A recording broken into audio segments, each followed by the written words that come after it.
This is more about life in the time of the coronavirus epidemic with reference to about half a year ago, mid-July I'd say. Almost as a reminder to myself, I want to mention ratio, the importance of ratio. It is the foundation and essence of everything. It is balance, structure, form and function, proportion, composition. Ratio also leading to rational, thinking, conceptualizing, also based on proportion. Where ratio is ignored or flouted, at the very least, we have a new ratio to consider, embrace, or reject. The PM has really done it again. Every time I think he can't possibly top himself, he does with ease. He's pushing a new piece of legislation called the American Dream and Promise Act. That's the American Dream and Promise Act. Now that's a whopper. I can't imagine what it is. Probably immigration, but I'll try. How about free automatic citizenship for anyone on the planet and a guarantee of $50,000 a year tax-free plus an additional $10,000 invested for a mad money account if needed. A baseball game in Washington, D.C. was canceled. No, not by the coronavirus. Shots were fired just outside the stadium, very audible inside, and the crowd panicked and fled. I wonder how long it has been since gunfire ended a ball game.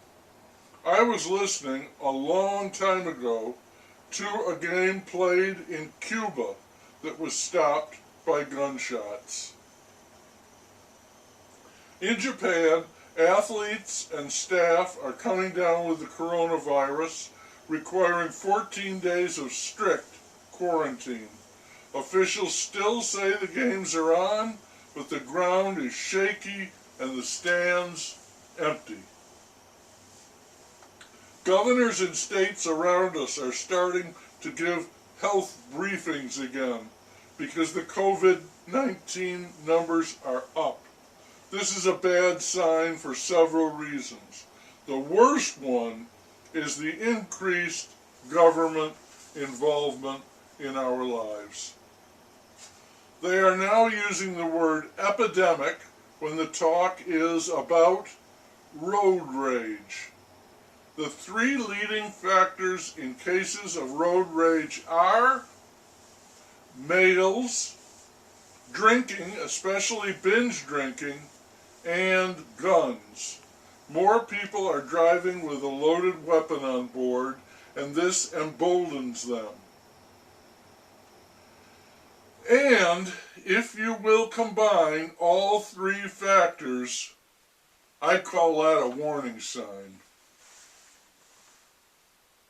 I stumbled across a book, In Their Lives, Great Writers on Great Beatles Songs. And I thought, okay, why not? Were they great writers? Don't know. Some of them, maybe. We tend to be lax about greatness. Everybody's great.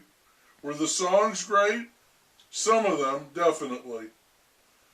There were many songs and the writers' reflections on their own lives and how great the songs were a part of that, and sometimes piecing them together, sometimes holding them up for inspection, keeping them apart.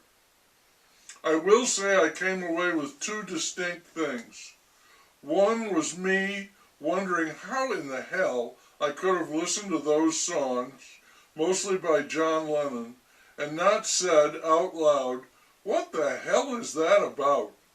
But I never said that, not once, nor did anyone I was with. Then, I think, it's because it wasn't what the song was about, some deliberate obscurity. It was just the song itself, whatever it was about. We knew Lennon wanted to be misunderstood or be beyond meaning, with Semolina Pilchard climbing up the Eiffel Tower. He'd written 2 books like Dylan's Tarantula that told us that much. So let him have his way. Toss off nonsense. Be a modern Edward Lear. There was still the song, and that was more than enough. Music allows those creative types to get away with a whole lot. Next was my appreciation for the way they worked together. Many times the collaboration really clicked, producing a wonder, and that includes all 4. For a short time, the 4 of them did click. They had the right ratio. Finally, I know I said 2, here's a bonus. One of the writers said, in effect, will you please leave Paul alone? I know, the cute one, and the romantic stuff, the goo, the optimistic pablum, and the Sir Paul. Okay, granted, all of that, but leave him alone. Let him be. Listen to what he did and what he helped to do. And I came away agreeing with that, surprising myself. The Beatles were a great part of the soundtrack of my youth. Oh wait, I said the 4 contributors. Big mistake. Add in George Martin and Jeff Emmerich. That's 6. Building it up and putting the final touches on. Such finish. They help to create and explore studio music. And there is yet another epidemic.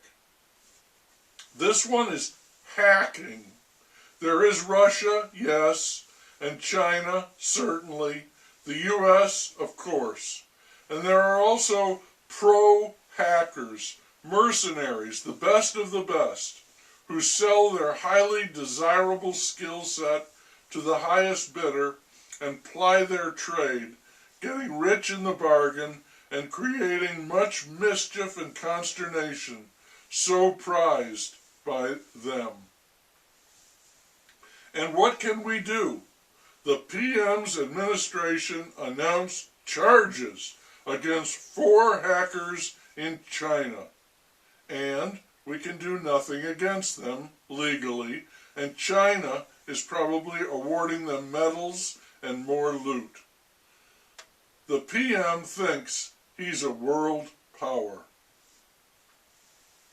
An old saying, which establishes its speaker as a person of real gravitas, a very savvy guy, has it that you can't put the toothpaste back in the tube. Yes, okay, but the number of times in my life that I wanted to put the toothpaste back in the tube. You got it. One final note. Butterfly. It should be flutterby.